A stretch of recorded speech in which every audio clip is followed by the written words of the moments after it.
Hi friends, అందరు ఎలా ఉన్నారండి? నేనైతే కొంచెం ఫీవర్ అండ్ కోల్డ్ అండి, థ్రోట్ పెయిన్. వర్షాలు పడుతున్నాయి కదండి, అందరూ కొంచెం జాగ్రత్తగా ఉండండి ఫ్రెండ్స్. ఈరోజు మనం ఆలు భుజియా చేస్తున్నామండి. 2 బిగ్ సైజ్ పొటాటోని 2-3 సార్లు వాష్ చేసుకొని వాటర్లో వేసుకున్న తర్వాత పొట్టుతోనే వేసి ఉడికిస్తున్నాం ఫ్రెండ్స్. కొద్దిగా సాల్ట్ వేసి ఇలా కట్ చేసుకుంటే మనకు త్వరగా ఉడుకుతుందని కట్ చేస్తున్నామండి. చిన్న పొటాటోస్ అయితే అలాగే వేస్తే సరిపోతుందండి, త్వరగా ఉడికిపోతాయి 15 మినిట్స్లో. ఓకేనా ఫ్రెండ్స్, ఇప్పుడు కొద్దిగా సాల్ట్ వేసాం కదా, ఇప్పుడు మనం ఉడికిద్దామండి. 15 to 20 మినిట్స్ ఉడికిస్తే సరిపోతుంది. కుక్కర్లో అయితే త్వరగా అయిపోతాయండి. ఇలా ఉడికిన తర్వాత పొట్టు తీసేసి వేరొక బేసిన్లో వేసుకుంటున్నాము. ఇలాగే కొంచెం చల్లారినాక పొట్టు తీసుకోవాలండి. ఇలా పొట్టు తీసేసి దాంట్లో వేసుకొని మొత్తం మనం స్మాష్ అయినా చేసుకోవచ్చు, లేకపోతే తురుమాలండి. ఇలా దీనిలో సన్నగా తురుముకుంటే బాగుంటుంది. చిన్న చిన్న ఉండలు లేకుండా మనకి సాఫ్ట్గా వస్తుందండి ఇలా చేయడం వల్ల. మొత్తం ఇలాగే చేసేసుకోవాలి.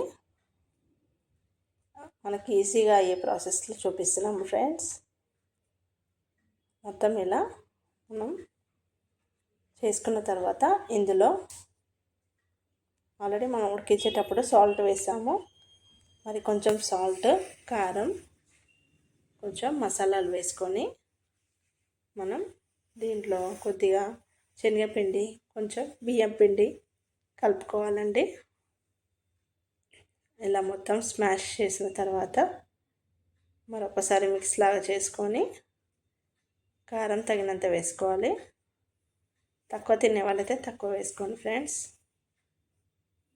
నెక్స్ట్ కొద్దిగా పసుపు, మరి కొంచెం సాల్ట్ వేసుకొని బాగా మిక్స్ చేయాలండి.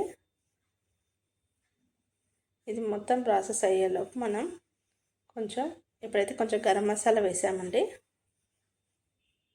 కొంచెం ధనియాల పొడి కూడా వేసుకోవాలి. ఆయిల్ అనేది స్టవ్ పైన హీట్ చేద్దామండి. మొత్తం బాగా మిక్స్ చేసుకుందాం. మసాలా అంతా కలిసేలాగా మిక్స్ చేసుకోవాలి. తర్వాత ఇందులోనే 1 కప్పు శనగపిండి, ఇందులో వాటర్ వేయకుండా మిక్స్ చేసుకోవాలి ఫ్రెండ్స్. 1 కప్పు శనగపిండి వేసాను. బాగా మిక్స్ చేస్తే మనకి ఇంకా వాటర్ అవసరం లేదండి. 1 కప్పు బియ్యం పిండి వేసి బాగా కలిపేసుకోవాలి.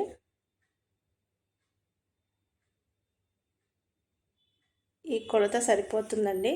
కావాలంటే కొంచెం మనకి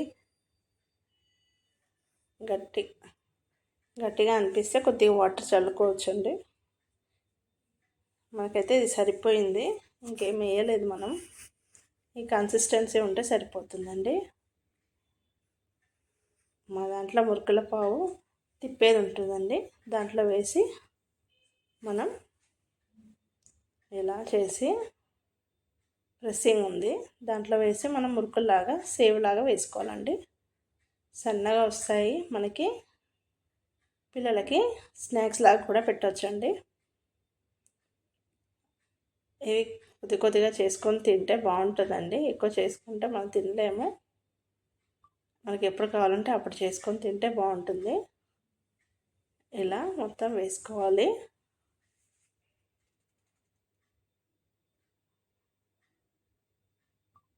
మా దాంట్లో కొంచెం సన్నటి బిళ్ళలది లేదండి, మరీ సన్నది ఉంది, అందుకని మనకు అలా వచ్చింది. మురుకుల కంటే చిన్న సైజు ఉంటే ఇంకా బాగా వస్తుందండి. వేయగానే మనకి త్వరగా ఫ్రై అయిపోతాయండి. తీసేసుకోవాలి, లేకపోతే మరీ మాడిపోతాయి. వేసేటప్పుడు సిమ్లో పెట్టి వేయాలి. తర్వాత 2 పక్కల కాల్చే అవసరం ఉండదండి, ఒక సైడ్ కాలంగా తీసేయచ్చు. టేస్ట్ కూడా చాలా బాగుంటుందండి. ఇలా తీసుకొని ఆయిల్ పోయిన తర్వాత ఒక ప్లేట్లోకి అయితే తీసుకున్నాము. ఎంతో టేస్టీ ఆలు భుజియా సేవ్ అయితే రెడీ అయింది ఫ్రెండ్స్. వీడియో నచ్చితే లైక్ అండ్